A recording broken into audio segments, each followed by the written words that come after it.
What's up? Let's see. Make sure we're live before I go too far into this, because this is going to get a little deep.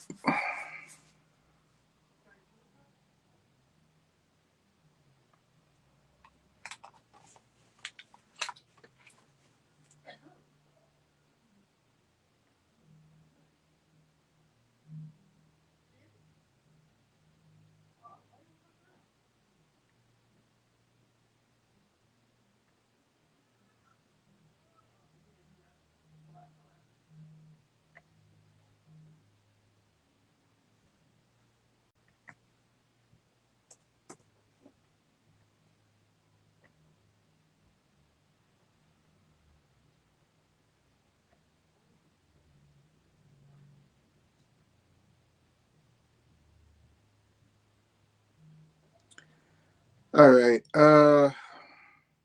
What's going on, y'all? Uh, as you can tell here by a little headline, let's get into it. Right? It's the first day of Black History Month. I really already got my first day of Black History Month started last night, really in the wee hours of the morning. You know, but something was dwelling on my mind, so I went ahead and figured out, hey, let's talk about it. Right now, maybe can I tag him in this actually before I go any further?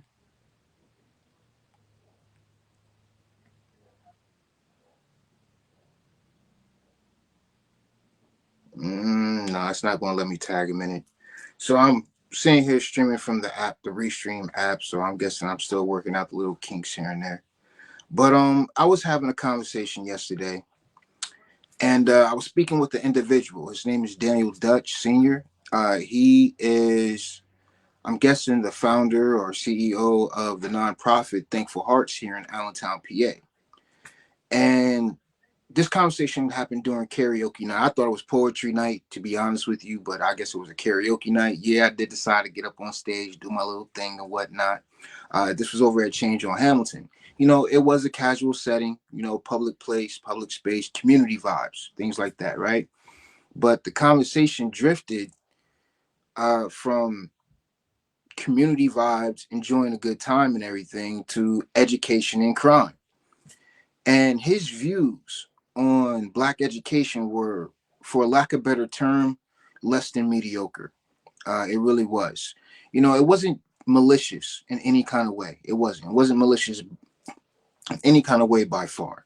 But it was very shallow, very recycled, and confidently incomplete as well. Now, this matters because those kind of views are exactly how the phrase black on black crime stays alive. You know, and I want to break this down to where everyone can simply understand this. All right. So, first things first, if you know what black on black crime is, cool. You already know what I'm about to say. But for those who don't, what black on black crime means is that they are talking about crime that happens between black people. That's it. You know, nothing mystical, nothing in the Lulu land or anything like that, nothing genetic, just those who live near other black people. So but the same thing can happen within other cultures as well. You know, you have Latinos who live amongst other Latinos. You have whites who live amongst other whites. And nobody really talks about those kind of crimes. No one really talks about white on white crime. No one talks about Latino on Latino crime. Only thing you hear about is black on black crime. And it's really because it's coming from politics, it's coming from media incentives, it's coming from power preservation and things like that, right? So when people single out black on black communities, they're doing this shit intentional. It's not something that's going, hey, we're going to talk about this because black people are stupid. We're not going to talk about Latino on Latino crime. We're not going to talk about white on white crime. We're just going to talk about black on black crime. And this is something that happens all the time. I say this all the time in all my videos. When you speak on black people or when you speak on some other class of people, whether a race class or marginal, whether a race class or a gender class, the first people that get hit the hardest and are absolutely going to get hit the very first time are going to be black people, no matter how you look at it. And what they're doing is they're rationalizing normal crime patterns to literally move black people, or not to move black people, but to make black people look unequivocally or uniquely violent. And when you look at black people as a whole, we're not violent, we're reactive. Not only that, when you really take a step back and look at black culture as a whole, and I'm taking myself out of this when I say this because I'm black myself, but when you take a step back and look at black people as a whole, black people are the nicest people you will ever meet in your fucking life until you make them defensive. And when we as black people, now I can't speak for every black person, but I can speak from those I interact with or those who I have interacted with. When you make us defensive, we will resort to the measures that need be resorted to. There's no ifs, ands, or buts about it, whether you like it or not. And that framing literally skips on to the next. That framing literally skips on to the context on purpose. Excuse me. It literally skips to that on fucking purpose, right? Now, how all of this started, I believe, was before the 70s. But the idea of black on black crime didn't really start hitting until what? The 70s up until the 90s, right? And when you realize all of this happening, all this happened just for the simple fact of politics, media, and policy. For the first one, politics really needed a villain. You know, after civil rights came about, no one could really openly say black people are the problem. Nobody, not a single soul walking on this earth. So what they did was they coded it as in using language like crime, inner cities, law and order. You know, this was what you would call a branding move and not a truth move. You know, now when I speak on media, media learned that fear really sells.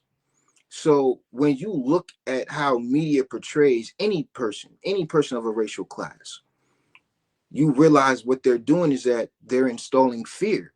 Look at the news. The news constantly, all the time, installs fear, no matter what it is. And they realize that it sells the quickest. You know, news outlets showed violent crime almost exclusively when the suspect was black. You never really hear on the news unless you're in a predominantly different racial city, such as Allentown, PA. I'm in a predominantly Spanish town. What I hear about all the time out here is Latino on Latino crime, whether or not it was by accident or done deliberately, right? And when you, aside from that aspect, when you look at black life as a whole, peaceful black life does not boost ratings on in the media. It doesn't. What it does is it really boosts the trauma that black people go through. It doesn't boost anything else but the trauma. And unfortunately, that's something that's going to continue until a revolution, which will not be televised, actually fucking happens. And when I speak on policy, right, really policy really just followed the story. It really did, you know, because once black communities were framed as dangerous, it became easier to justify over policing. It became easier to justify mass incarceration. It became easier to underfund schools, uh, even induce housing discrimination as well. You know, and the system feeds on that. So when you really look at black on black crime, it's not a neutral phrase. Excuse me. It's, from my standpoint, being in the marketing world, you know, it's a slogan for punishment. Black on black crime, black on black crime. Oh, we're going to beat it in black people's heads. That's literally what the fuck this is. And a lot of people don't see that because, again, people only understand to the level of comprehension. People only understand to the level of their perception and not their perspective. And I speak on this all the time. Um, Now this kind of rhetoric sticks all the fucking time because it sounds logical on the surface. But when you start to actually dig deeper into it, people hear most victims of black crime are black. You don't hear about a person who was a victim of black crime, the victim being white. You don't hear a person of being who was a victim of black crime, them being Latino. You don't hear that. What do you hear? The person who was a victim of black crime was a black person. And when you stop thinking there, what they are not telling us is that crime really follows proximity. You know, poverty across the board, across all races, increases crime on top of that, right? So, and this is why I believe segregation forces proximity as well. And black people, a lot of black people, including myself, we don't give a fuck about segregation when you think about it. It's similar to what a lot of these white people say: leave black people the fuck alone. We, a majority of us, want to be left the fuck alone, just so we don't have to deal with your bullshit and hear with the complaints that you guys give all the time and use racist rhetoric or statistics that are overwhelmingly going to be dissented against, because the statistics show white on white crime is a hell of a lot larger than black on black crime. Hell of a lot larger. And then not only that, you have policy which created poverty and segregation. But people don't want to talk on these kind of topics. They don't want to speak about these kind of things because once you zoom out, the whole entire argument fucking collapses. People don't want to hear the truth. People want to sit here and give out these false concerns of, oh, is this part of the community okay? Oh, is that part of the community okay? You don't give a fuck because every time you turn around, it's always the same fucking rhetoric all the fucking time. It's the same fucking spiel all the fucking time, yo. And you have to realize that sound bite always beats the context in a fast scroll economy, which is what we live in now. I guarantee you, somebody's probably scrolling past this live that I'm doing right now, and they see the title like, oh, that's what he's talking about. I'm gonna skip over that. I already know what he's getting ready to say. Oh, that's what he's talking about. Let me hop in real quick because I know what he's going to say, but I still want to listen to see if he's right. But the funny thing about this, right? This is something that I have noticed is that the rhetoric avoids the real drivers, which points to the systems and not the individual. You know, it avoids redlining that trap black families in under-resourced neighborhoods. Simply, like I currently reside in Allentown, PA. If you ask me, the neighborhood that I'm in is severely under-resourced, severely. And not only that, you have school funding, which is always going to be tied to property taxes, which it really shouldn't be. Now, I live in a predominantly brown community, a Hispanic community, like I said earlier. And even the schools out here, I spoke on this before. The schools out here are completely fucked up. Completely fucked up. The education levels of the students out here are not talking bad about students, but the education level of the students out here is fucking horrible. It really is. It's fucking horrible.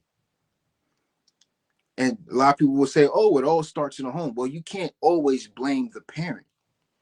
And let alone, you can't always blame the teachers at all. In some instances, you can't. Most instances you can blame the teacher because the teacher's not taking time out to learn how each individual child learns. What that child's learning curve actually is. And not only that, you do still have job discrimination going on and wage gaps. A lot of people always say here, well, why aren't you looking for a job? I refuse to go look for a regular 9 to 5. Main reason why is because shit, I have my own job. I created my own job. It's down here at the ticker below. And no, this isn't a cheesy fucking sales plug either. And it's crazy because, and you also have the neglect, which is in healthcare. You guys seen it on the news and all your social media feeds that not too long ago, sometime last year, a lady was literally being fucking terrorized in a hospital while she was going through the emergency she was going through. And then you have food deserts, like food shortages on top of that, right? And then what people do from here is blaming black people, and not just people itself, the culture as a whole is cheaper than actually fixing a broken fucking system. It really fucking is. And honestly, the only way that I honestly believe that we can overcome this rhetoric is not by trying to beat bad framing with emotion. You can't do that. You have to beat it with clarity and dominance. You have to beat it by absolute fucking dominance and controlling what you can control. A lot of people want to sit here and say, oh, that person's so controlling. That person's this, that. Well, how else do you want me to? You're not going to sit here and put me in a position where, how can I put this? Where I'm going to be classified as just another statistic when I know, speaking generally now, that I'm not just another statistic. And the first thing we really have to do is reframe the language, because the language in itself, instead of black on black crime, just say neighborhood crime driven by concentrated poverty, because that's how crime actually, that's where a majority of crime comes from, if not all crime. Have you ever lived in a house full of roaches? Have you ever lived in a house with no lights on, with no hot water?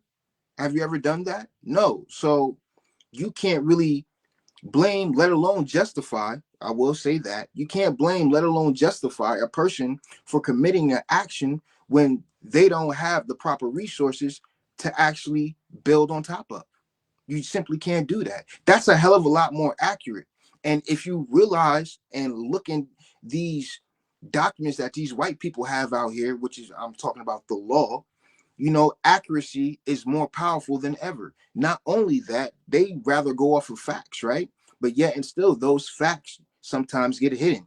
Look at what they just did to go off topic a little bit. Look at what they just did to Donald Trump and his this whole Epstein file case. You go to the DOJ's website, they had over 6 million pages of documents placing this man the blame, but yet and still they're claiming, oh, some of those were duplicates. There's really only 3 million. There's still three. I don't care. I want to, just like Kim said, I want to see all 6 million fucking documents.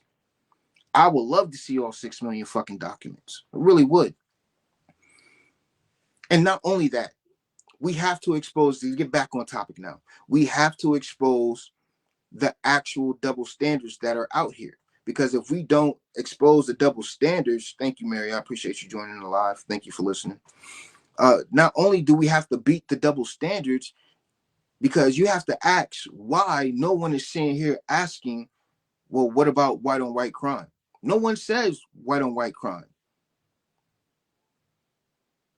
Ask why, literally, ask why no one says white on white crime. Don't even argue when you say it, neither. And just let the silence do the work, is what you really can say. And not only that, what we really should be doing is redirecting the solutions that are actually out here, because crime drops when schools are actually funded. It does. This is when speaking on schools. If you guys haven't heard of the school to prison pipeline, look that up. And not only that, look at the schematics of how schools are actually built, and then look at the schematics of how jails are actually built. It's exactly almost the fucking same. The only thing is you're actually caged in with other individuals who committed these heinous crimes, and now they're being punished. Or I take that back. Now they're being corrected. And not only that, why aren't jobs more accessible? Yeah, they sit here and come up with the whole thing of, hey, well, we have this resource fair going on over here, but hey, is this person qualified to even have the job? No, no, he's not. She's not. We're just going to put them in there and let them figure the shit out, is what's going to happen. And not only that, housing must need to be more stable. It has to be. It has to be more stable. And communities are going to be more invested in this and things like this as well. If you, this is just my own personal perspective on it. But communities will actually be more invested in things like this. And the main reason why is because this is proven across every single racial group that exists. It really fucking is. And not only that, we really should, as a whole people, I'm talking about every class of people, it really needs to be stop being defended and start being defining. So when we defend things, right, we accept their frame of how things actually are perceived to be. But when we actually define these things, we put facts to paper. In other words, how you put belt to ass, we control the whole entire conversation, because the end goal in this is not winning arguments online. It's about shifting how policy, funding, and opportunity actually begin to flow throughout the whole entire class of people. And once people understand that crime is a symptom, not a culture, the conversation really does begin to change. And when conversation changes, the money and the power eventually follow. And no one wants to talk about that whatsoever. They want to stay in Delulu land. And if you feel as if I'm talking about you, then I fucking am.